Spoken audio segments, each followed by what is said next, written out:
Здравейте, приятели! Аз съм Виктор Христов и съм нов в YouTube. Вече може да гледате най-яките клипове. Абсолютно най-яките клипове само от мен. Обаче ще почакате, защото има много уроци. Средни клас и е трудно. Лятото ще избухна и ще качвам сигурно по 15 клипа на ден. Но не знам за това, не ме интересува даже. Но ще нямам планове да таковам за бъдещето. И искам да ви кажа, че ще качвам клипове на А-група и всякакви други игри. А-група, видеоклипове, обзори и така нататък. Обаче днес ще започнем с два матча.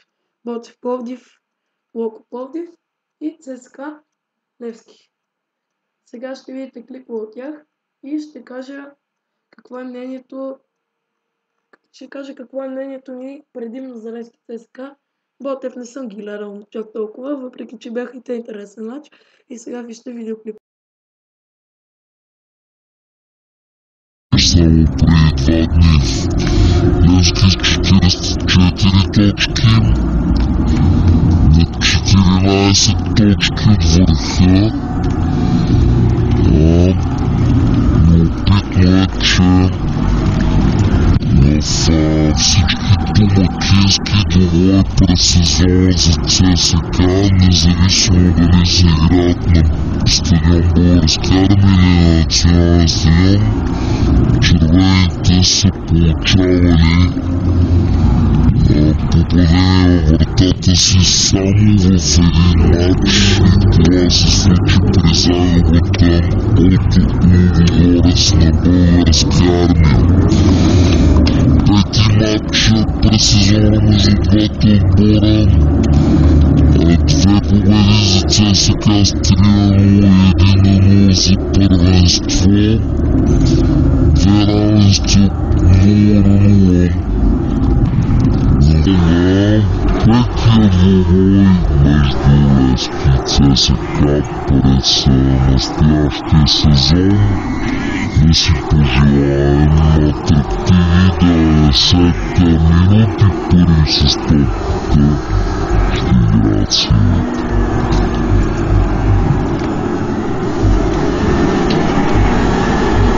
Много рисковано връщане назад към Божевич, който греши. ЦСКА може да открие с гол от съблекаването, спасяване на хърватски вратари. Просто не очакваха за пореден път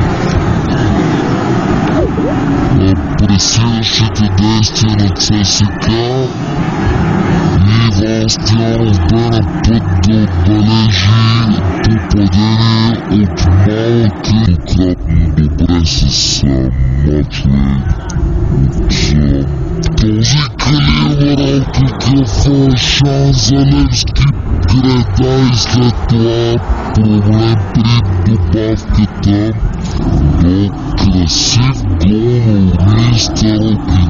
Какъв удар на Орлин Старокин, капитанът на Левски и юноша на ЦСКА с много красив удар и решава да играе на двойно подаване. Това опасно. Гергоров и топката призъжда Горан Блажевич. Борба за позиция.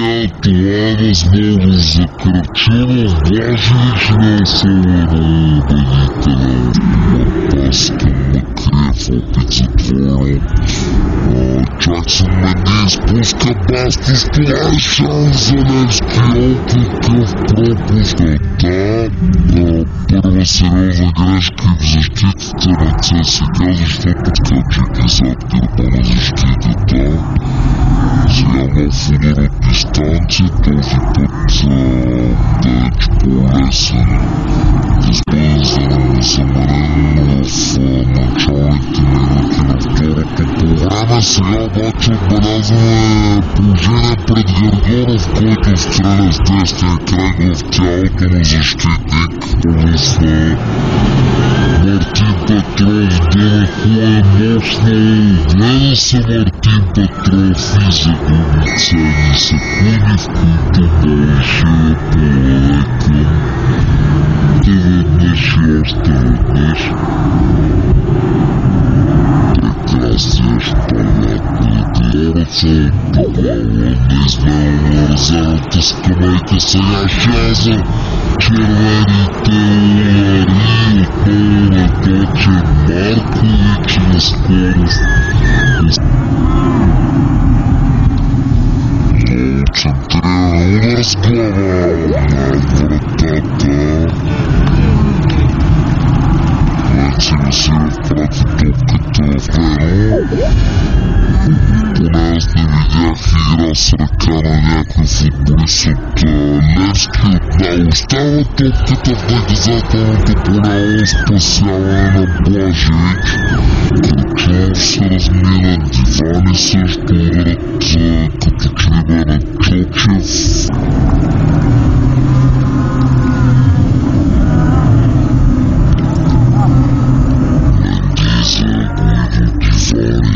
Успяла да владее между трима. Ето го ударът Кормов. Това беше изключително близко.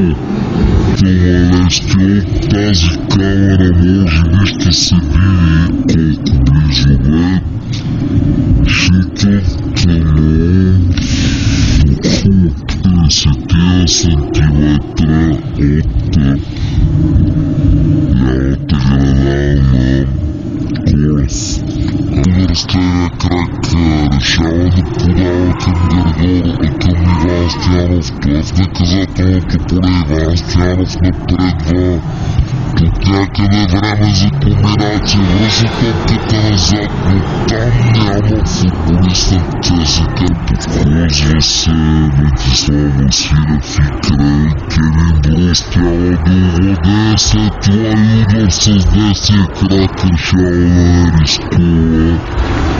Колев боксира, преживя няколко тежки минути, сега обаче ЦСКА има добра възможност. Подаване и това е засада. Гледаме тук. Ако това е момента на паса,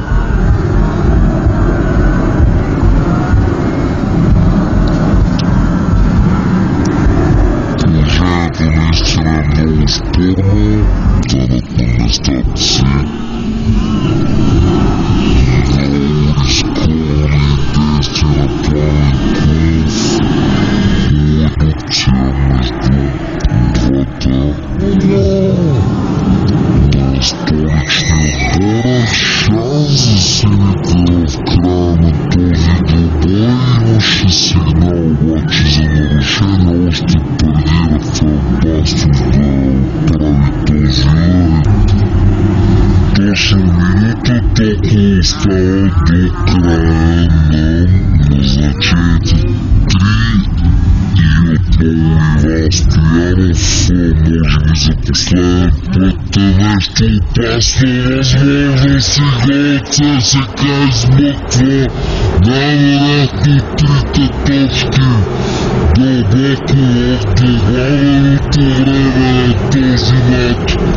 Удар с глава, който влиза в мрежата.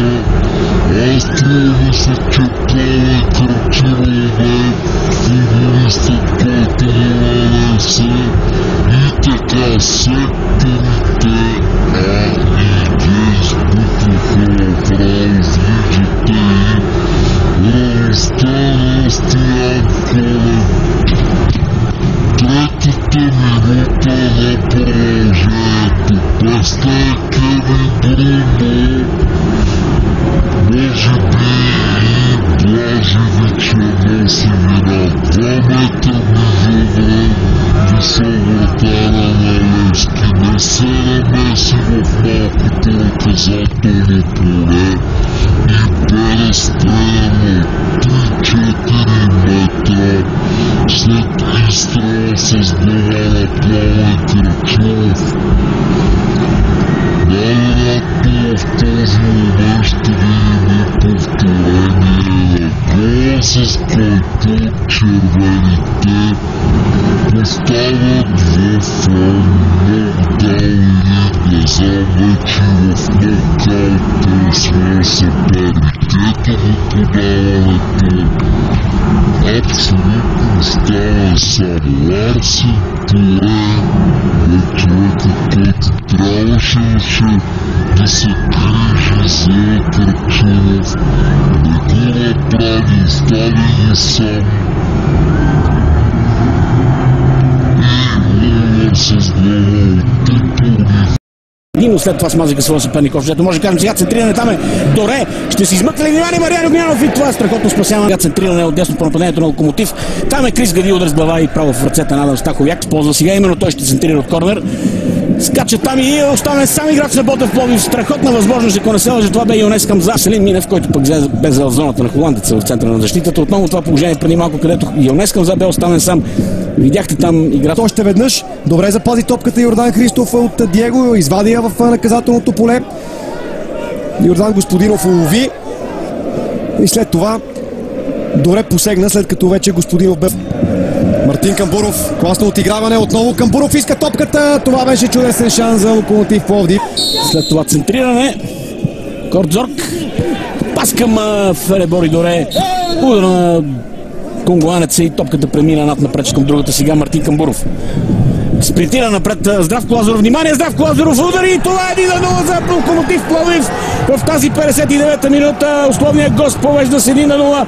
След като имаше твърде много пространство пред Мартин Камбуров, той напредна, подаде, а електричката доказа, че на 38 минути, все още, на 38 години, все още може да тичи и да достигне с върха на пръсти топката и Адам Стаховяк, ето още веднъж никаква засада няма, естествено, защото Веселин Минев покриваше.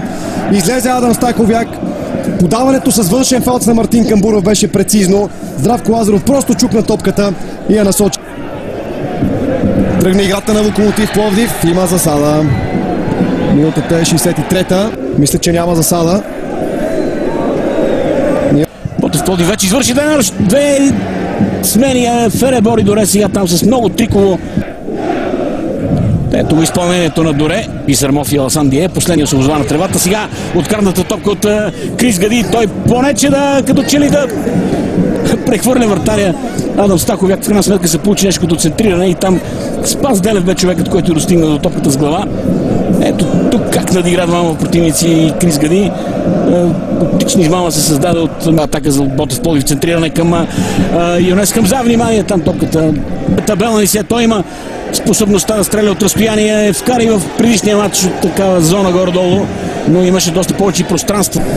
Атака за жълточерните от дясно. Хубаво центриране, удар с глава и това е гол. Ботев Пловдив изравнява в 83-та минута. Да, през второто полувреме. Този път, както трябва, защитниците на Локомотив Пловдив, една от малкото им грешки бе наказана от Йонес Хамза, който засече това хубаво центриране от фланг. Ето, че такъв момент настъпи, макар и в самия край на матча. Сега подаване към Цветков. Там има вдигнал факт за засада. Иван Цветков бе в последните минути. Жалко, че остават само около 5-6 минутки до края на този двубой. Панелка, не може да кажем, че не е заслужено изравняването на Ботев Пловдив. Двата отбора определено играят един равностоен футбол през Йонес Хамза. Сега такова центриране. Там скача. Внимание! И това е 2-1 за Ботев Пловдив. Иван Цветков в тази 87-та минута. Истинска драма на стадион Васил Левски, уважаеми зрители. Резултатът е 2-1. След като само до преди 3-4 минути Локомотив Пловдив на около 7-8 минути от края на матча се виждаше победител. Резултат 2-1 за Ботев Пловдив. Невероятен развой на матча в заключителните минути. Ботев Пловдив е на път да измъкне това дерби, след като изоставаше с 0-1, вече 2-1 за жълточерните. Иван Цветков е героя за Ботев Пловдив. Той влезе като резерва и се отблагодари за доверието. Още веднъж центрирането на Кортян, който се отличи с 2 асистенции, и удара с глава на Иван Цветков. Може да бъде винен тук Йордан Господинов, който...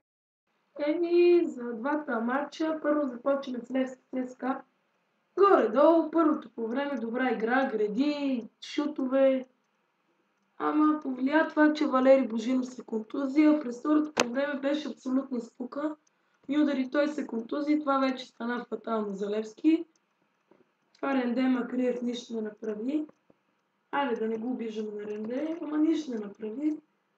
Докато ЦСКА се възползва от шанса си и просто вкара един случайен късметлийски гол, който беше грешка на всеки. Дори с карта ме го признат на Ларсен Туре. Сега не го покри. Той си вкара. Блажевич нищо не направи и той. А докато за Ботев Пловдив, много динамичен матч. Мен много ми хареса. Въпреки че не го гледах целия, само първото по време. Лазаров кара, Цветков и още не помня там. Вие ще видите, но матчът беше много добър обрат на Ботев и като цяло добра игра на двата отбора. И това е от мен. Очаквайте още. Другата седмица ще видим за другите дербита, а по-късно, може би, или утре очаквайте за Лудогорец и Липец. Това е специален поздрав за Вес. И това от мен. Довиждане.